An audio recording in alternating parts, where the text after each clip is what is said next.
Why does an acorn grow into an oak tree and not a mushroom? Aquinas thought it's because God gives everything a purpose, Darwin didn't. In this video, we break down Aquinas' fifth way and whether evolution destroys it. Here's Aquinas' argument. All living things have a purpose or function. For example, the purpose of an acorn is to grow into an oak tree. This purpose or function is typically good for the living thing. But how does an acorn know what is good for it or how to direct itself towards its purpose? It doesn't. But just as how an arrow can't hit its target unless guided by an intelligence, so there must be an intelligence guiding the acorn. Since it can't be the non-intelligent beings themselves, there must exist an intelligent being, i.e. God, who has ordered nature according to this goal-directed structure. That's the argument in a nutshell, or an acorn shell. If this sounds a lot like something Aristotle would say, that's because that is where Aquinas gets this argument. He's basically saying, like Aristotle, that nature is teleological,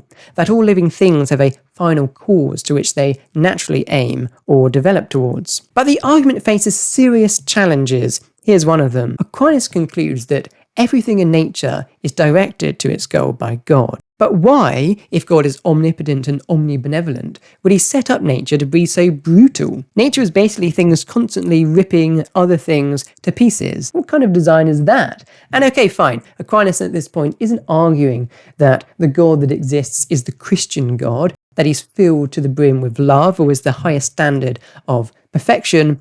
But Aquinas is going to take us there. I've got a pretty good feeling. So there's a problem of evil challenge here. If nature is guided by God, why would he guide it into such brutality? Why not set up a world with no predation? Why not set up a world in which nothing needs to eat? Then nobody starves. But the most significant challenge is Darwin's theory of evolution. In 13th century Aquinian times, the only explanation for the apparent design in nature was either chance or intelligent design. Quite rightly, Aquinas rules out chance, since it cannot account for how non-intelligent beings always pursue ends which are good for them. However, in the 19th century, Darwin provided a third option.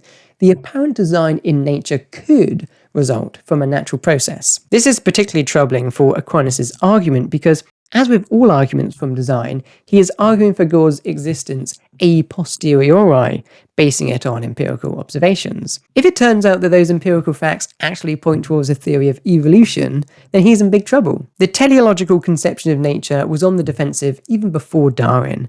The anatomist and physiologist William Harvey accounted for the structure and function of the heart entirely mechanistically, rendering final causes, at least in this case, obsolete. Meanwhile, Immanuel Kant argued that the human mind imposes teleology and final cause on nature, but that we cannot know whether there is actually teleology in the real world. Proponents of design arguments would have to wait for William Paley's commendable defense in the early 19th century. Make sure you subscribe so that you don't miss that one. So is the fifth way any good? Philosopher Anthony Kenny argues that the fifth way is the most persuasive of Aquinas' 5 ways, but says it needs far more support post-Darwin than Aquinas provides.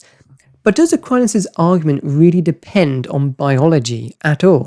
Take electrons. They aren't alive, they didn't evolve, and yet they still seem to aim for an end. They act, for the most part, to attract positively charged particles. We could accept evolution and the fifth way. Aquinas would just have less examples. So, are electrons design, or are they just by chance? Check out my playlist on arguments for God's existence. There's one on the ontological argument, which is quite interesting. It says, if God's existence is possible, then he must definitely exist. Seems a bit strange. See what you think. For now, thank you for watching, and see you next time.